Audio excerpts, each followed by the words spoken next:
Hello student, कैसे हो आप लोग। मैं इम्तियाज़ सर डिस्कस करेंगे मानव नेत्र द्वारा प्रतिबिंब बनना, मानव नेत्र की सामंजस्य क्षमता, नेत्र का दूर बिंदु, नेत्र का निकट बिंदु और लास्ट में कुछ इम्पॉर्टेंट क्वेश्चन जो कि एग्जाम में हर साल लगभग पूछे ही जाते हैं। तो चलते हैं अपने टॉपिक की ओर। तो सबसे पहले मैं आपको क्या बताऊंगा, मानव नेत्र द्वारा प्रतिबिंब का बनना, मानव नेत्र की सामंजस्य क्षमता जो कि बहुत इम्पॉर्टेंट है, जो कि हर साल पेपर में पूछा ही जाता है। फिर नेत्र का दूर बिंदु क्या है और यहाँ पर नेत्र का निकट बिंदु।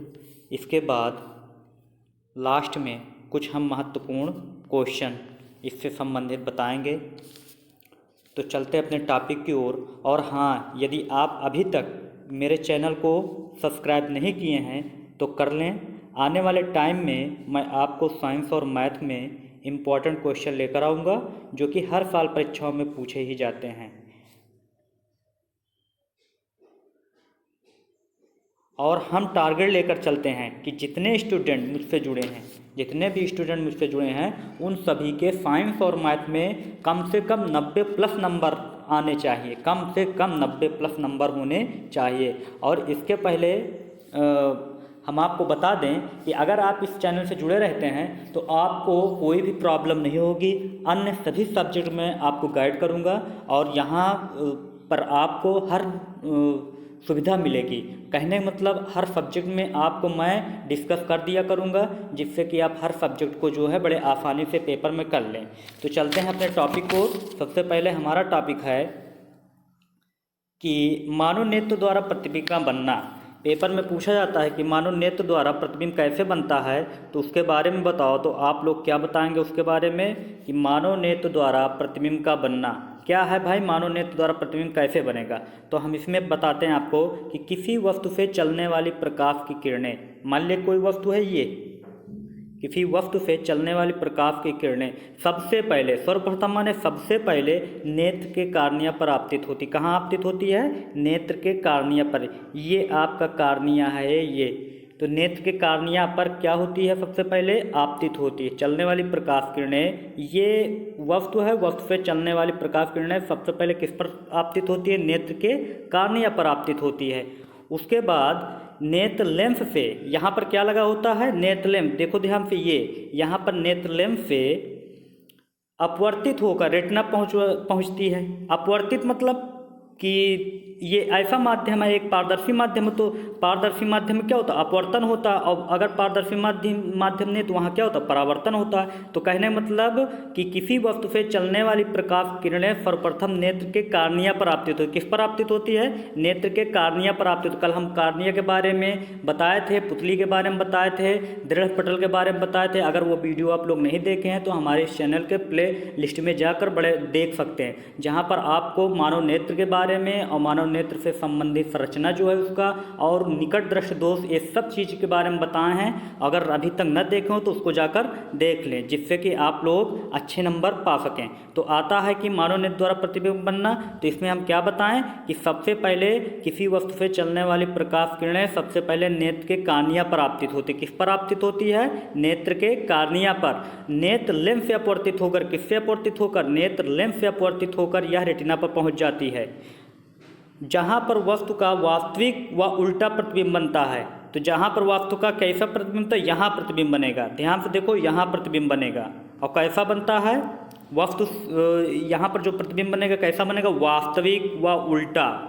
वस्तु का जो प्रतिबिंब बनेगा वास्तविक व उल्टा बनता है। तो यहाँ बड़ा इंपॉर्टेंट फैक्ट है कि जो आँख द्वारा प्रतिबिंब बनता है वो कैसा बनता है? आँख के नेत्र लेंस द्वारा जो प्रतिबिंब बनता है वह वास्तविक बनता है, वह उल्टा बनता है।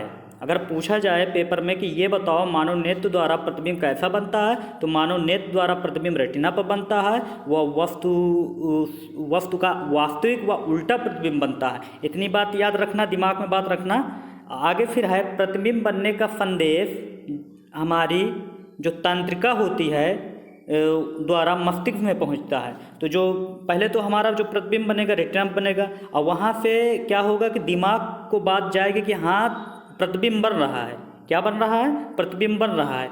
इसके बाद जिससे मस्तिष्क अनुभव करके के आधार पर यह प्रतिबिंब सीधा दिखाई देता है। तो जो सबसे पहले हम क्या बताएंगे कि जो वस्तु होता है, वस्तु से क्या चलने वाली प्रकाश की, ध्यान समझना, ये वस्तु है, यहाँ पे प्रकाश चलती है, ये गई, कहाँ गई, ये देख लीजिए आप लोग, ये 3 लाइन खिंची हुई हैं डॉट डॉट को छोड़कर, तो ये लाइट चली और सबसे पहले कहाँ गई, कार्निया पर पड़ी। तो कहने का मतलब वस्तु से चलने वाली प्रकाश की किरणें नेत्र के सबसे पहले कार्निया पर क्या होती, आपतित होती है, माने प्रकाश की किरणें पड़ती हैं, कहाँ पड़ती, कार्निया पड़ती हैं। इसके बाद नेत्र लेंस, हमारा ये नेत्र लेंस लगा है, यहाँ पर ध्यान से देखो आप लोग, नेत्र लेंस, ये नेत्र लेंस है, ये नेत्र लेंस, ठीक।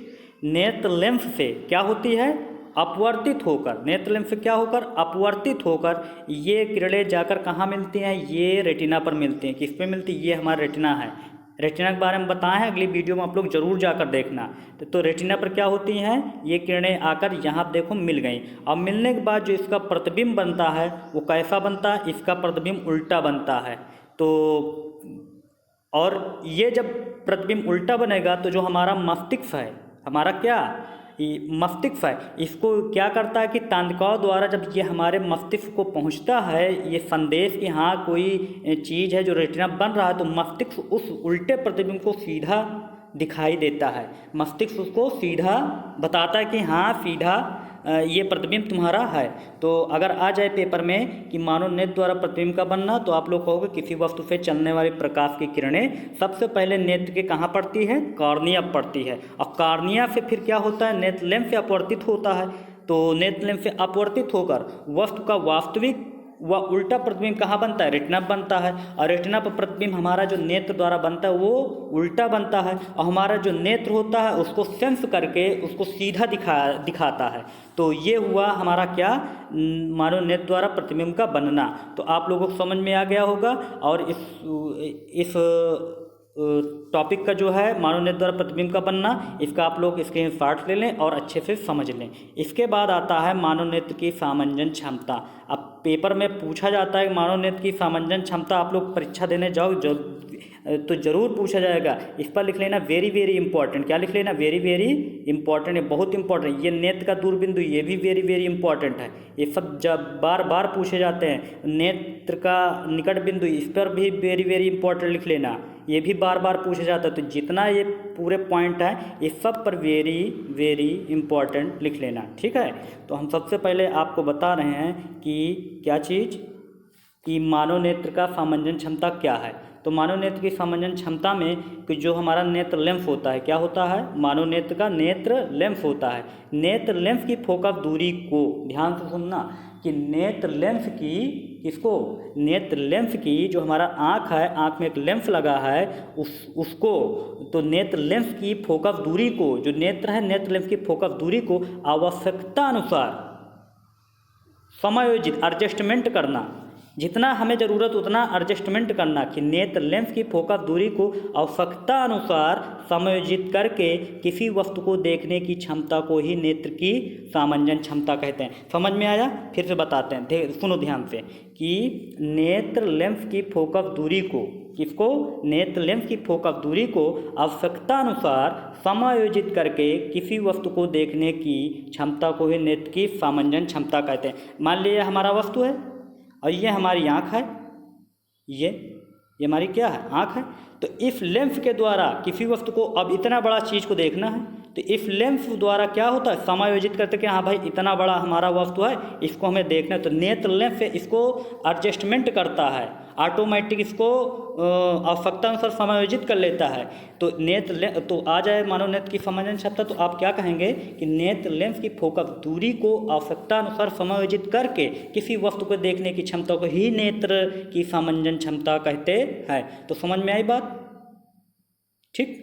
तो आगे चलते हैं, अगला पॉइंट आता है हमारा कि नेत्र का दूर बिंदु क्या है। नेत्र कौन सा बिंदु, दूर बिंदु, बहुत अच्छे से समझना। नेत्र का दूर बिंदु, ये नेत्र से, किससे, नेत्र से अधिकतम दूरी पर स्थित वह बिंदु, नेत्र से अधिकतम दूरी पर स्थित वह बिंदु जिसे नेत्र बिना सामंजन क्षमता के स्पर्श देख सकता है। नेत्र मतलब आँख, नेत्र का मतलब आँख, आई मतलब आँख। तो आँख से अधिकतम दूरी पर स्थित वह बिंदु जिससे आँख बिना सामंजन क्षमता के स्पष्ट देख सके। माने कि आँख से दिक्कत ना हो देखने में कि नहीं हम उसको देखें, खूब गौर से देखें, ऐसा नहीं। अधिकतम दूरी पर ऐसा बिंदु जहाँ पर बिना सामंजन क्षमता के देख सकते हैं उसे ही दूर बिंदु कहते हैं।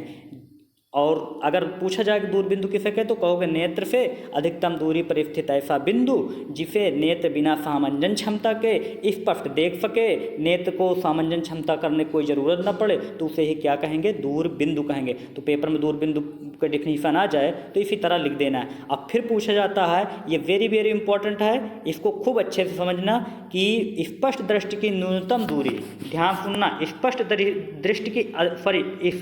दृष्टि की अधिकतम दूरी, कौन सी दूरी, अधिकतम, मतलब यहाँ पर स्काई है, क्या है, स्काई। अब पता नहीं स्काई का, और यहाँ पर आपकी आँख है, और यहाँ पर यहाँ से यहाँ तक की दूरी क्या, अनंत है।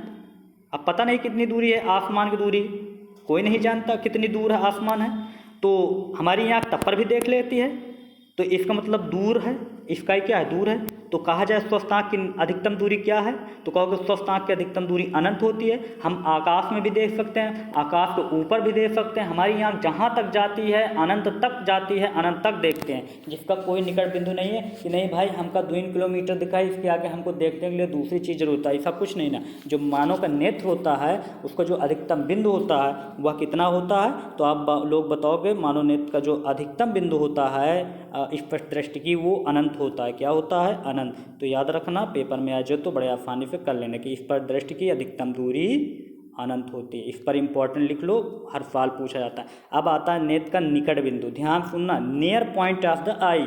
Near point of the eye क्या है, इसके बारे में समझो कि वह निकटतम बिंदु, वह निकटतम बिंदु मतलब वह नज़दीक बिंदु जिसे नेत्र अपनी अधिकतम सामंजन क्षमता लगाकर स्पष्ट देख सकता है, अधिकतम सामंजन क्षमता लगाकर स्पष्ट देख सकता है, उसे ही क्या कहते हैं, निकट बिंदु कहते हैं। अब बात आती है स्पष्ट दृष्टि की। स्वस्थ नेत्र के लिए स्पष्ट दृष्टि की न्यूनतम दूरी 25 सेंटीमीटर होती है। कितनी होती है, स्वस्थ नेत्र की न्यूनतम दूरी कितनी होती है, 25 सेंटीमीटर। पेपर में आया कि स्पष्ट दृष्टि की न्यूनतम दूरी कितनी, तो लिखना 25 सेंटीमीटर, नहीं 25 मीटर लिख कर चले जाओ, सब गड़बड़ा जाओ, कहो बहुत सही, हमारा पेपर बहुत अच्छा हुआ। तो आप लोग ध्यान सुनो, 25 सेंटीमीटर है, नहीं 25 किलोमीटर लिख कर आ जाओ, 25 सेंटीमीटर किसकी, नेत्र का निकट बिंदु। मतलब कि 25 के बाद अगर 24 हुआ, 23 हुआ, 22 हुआ, 20 हुआ, ये सब हुआ तो वो वस्तु भी हमें धुंधला दिखाई देगा और ध्यान से दिखाई भी नहीं देगा। तो हमारी जो आँख है ये क्या है, हमारी आँख है, इससे 25 सेंटीमीटर की दूरी पर, इससे कितनी दूरी पर, 25 सेंटीमीटर, ये हमारी क्या है, आँख है। इससे कितने दूरी पर, न्यूनतम 25 सेंटीमीटर, किलोमीटर नहीं सेंटीमीटर, और मीटर भी नहीं सेंटीमीटर, मिलीमीटर भी नहीं सेंटीमीटर, 25 सेंटीमीटर की दूरी पर अगर यह वस्तु रखी है, कोई वस्तु है तो इसको देख सकेगा। अगर इसके नज़दीक लाओगे इसको 10 सेंटीमीटर तो ये हमें दिखाई ही नहीं देगा, धुंधला दिखाई देगा, दिखाई ही नहीं देगा। तो अगर कहने मतलब, तो यहाँ से आप लोग के समझ में आ गया कि नेत्र का जो दूर बिंदु होता है वो कितना होता है, अनंत होता है। जो निकट बिंदु होता है नेत्र का वो क्या होता है, 25 सेंटीमीटर। इनको अच्छे से तैयार कर लेना, किसी कॉपी में लिख लो, जिससे कि आपको रिवीजन करने में आसानी हो। अब आगे आते हैं, और हाँ, अभी तक मेरे चैनल को आप सब्सक्राइब नहीं किए हैं तो सब्सक्राइब कर लें, क्योंकि मैं आपको बहुत बढ़िया एकदम क्या कहते हैं, इजी लैंग्वेज में आपको बताऊंगा, जिससे कि आपको जब पेपर देने जाओ तो तुरंत याद आ जाए कि अगर कहा जाए कि अधिकतम बिंदु कितना हो तो कहोगे अनंत, और दूर बिंदु कहो है कितना तो कहोगे 25, निकट बिंदु कितना है तो कहोगे 25 सेंटीमीटर, मतलब बड़े आसानी से ही बता दूंगा आपको। तो ये चीज़ आप लोग ध्यान दें, और हमारे चैनल को अभी तक सब्सक्राइब नहीं तो सब्सक्राइब कर लें और अपने दोस्तों के साथ शेयर करें, जिससे कि सब लोगों को पढ़ने में आसानी हो जाए। अब बात आती है आगे कि कुछ महत्वपूर्ण क्वेश्चन, तो आप लोगों को समझ में आया। सबसे पहले क्या होता है, हाँ हम बता रहे हैं। सबसे पहले मानव नेत्र द्वारा प्रतिबिंब का बनना, ये समझ में आ गया। और फिर इसके बाद हम बताएंगे नेत्र की सामंजन क्षमता क्या होता है, नेत्र का दूर बिंदु क्या होता है, नेत्र का निकट बिंदु क्या होता है। अब कुछ इससे संबंधित क्वेश्चन आते हैं जो बोर्ड परीक्षा में बार बार पूछे जाते हैं। तो सबसे पहला क्वेश्चन आपका है, कौन सा है, ध्यान से देखो कि सबसे पहला है कि मनुष्य नेत्र द्वारा किसके द्वारा? मानव नेत्र द्वारा किसी वस्तु का प्रतिबिंब कहाँ बनता है? मानव नेत्र द्वारा किसी वस्तु का प्रतिबिंब कहाँ बनता है? तो आप लोग बताओगे मानव नेत्र द्वारा किसी वस्तु का प्रतिबिंब रेटिना बनता है। कहाँ बनता है? रेटिना बनता है। तो समझ में आया कि मानव नेत्र द्वारा किसी वस्तु का प्रतिबिंब कहाँ बनेगा। अगर मनुष्य के आँख द्वारा प्रतिबिंब बनाया जाए तो कहाँ बनेगा? तो आप लोग बताएंगे कहाँ बनेगा? रेटिना पर बनेगा। किस पर बनेगा? रेटिना पर। अब अगला क्वेश्चन आता है कि स्पष्ट दृष्टि की न्यूनतम दूरी कितनी होती है? स्पष्ट दृष्टि की न्यूनतम दूरी बार बार बताए हैं तो होती है 25 सेंटीमीटर। न्यूनतम दूरी की बात करें तो 25 सेंटीमीटर, मीटर नहीं, किलोमीटर नहीं, मिलीमीटर नहीं, ओनली सेंटीमीटर। याद रहेगा? ठीक। अगला आता है हमारा, अगला नंबर कौन सा है? 3 नंबर, कि दूरदृष्टि दोष के कारण प्रतिबिंब कहाँ बनता है? तो आप लोग बताएंगे दूरदृष्टि दोष के कारण। कौन से दृष्टि दोष? दूरदृष्टि दोष के कारण प्रतिबिंब रेटिना के पीछे बनता है। रेटिना के पीछे बनता है। कहाँ बनता है? रेटिना के पीछे बनता है। किसके कारण? दूरदृष्टि दोष के कारण। तो एक एक पॉइंट को आप लोग अच्छे से समझते जाएं। अगला आता है कि चंद्रमा से देखने पर, कहाँ से? चंद्रमा पर, मून से, चांद से देखने पर आकाश कैसा दिखाई देता है? तो आप लोग क्या बताओगे? काला। बहुत इंपॉर्टेंट है, हर साल पूछा जाता है कि आकाश से देखने पर चांद से देखने पर आकाश का रंग कैसा दिखाई देता है? तो आप लोग बताएंगे ब्लैक दिखाई देता है। कैसा दिखाई देता है? काला दिखाई देता है। अगला आता है, अगला कौन सा है कि प्रकाश का वेग किस माध्यम में सबसे अधिक होता है? तो आप लोग बताएंगे निर्वात में। किसमें? निर्वात में। जहाँ एयर नहीं है, जहाँ पर वायु नहीं है, जहाँ पर हवा नहीं है, उसे कहते हैं निर्वात। क्या कहते हैं? निर्वात। Without air. तो क्या कहते हैं? उसे निर्वात कहते हैं। और आप लोग जानते हैं निर्वात कहाँ है? तो निर्वात आकाश में है, माने स्काई में है। ठीक। तो निर्वात में प्रकाश की जो वेग होती है सबसे अधिक होती है। पेपर में आए तो 5 क्वेश्चन को स्क्रीनशॉट ले सकते हो। इसके बाद हम आगे चलते हैं। और ये पूरे क्वेश्चन वेरी वेरी इंपॉर्टेंट है। आप लोगों के परीक्षा वेरी वेरी इंपॉर्टेंट हैं, जितने भी हैं ध्यान से समझ लेना। पेपर में आया तो गलत करके मत आना। अगला लिखा है स्वस्थ, अगला क्या लिखा है कि स्वस्थ आँख के लिए दूर बिंदु कितना होता है? तो स्वस्थ आँख का 50 बार बताएं हैं कि स्वस्थ आँख का जो दूर बिंदु होता है वो होता है अनंत। क्या होता है? अनंत होता है। ये अनंत माने बहुत दूर। अगला आता है कि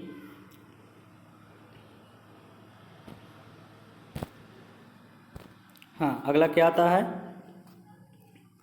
कि निकट दृष्टि दोष को दूर करने के लिए किस लेंस का प्रयोग करते हैं? तो निकट दृष्टि दोष को दूर करने के लिए हम अवतल लेंस का प्रयोग करते हैं। किस लेंस का? अवतल लेंस का।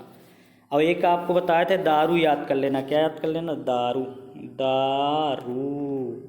दा मतलब दूर, और रू मतलब ऊ। तो दूर दृष्टि दोष से तो उत्तल। अब जब दूर में उत्तल लगी तो आप लोगों का पता भी है कि निकट रहे तो अवतल ही लगेगा। और एक चीज़ याद रखना, यहाँ पर लेंस ही में टिक करना, नहीं पता लगे अवतल दर्पण में लगा के चले आओ।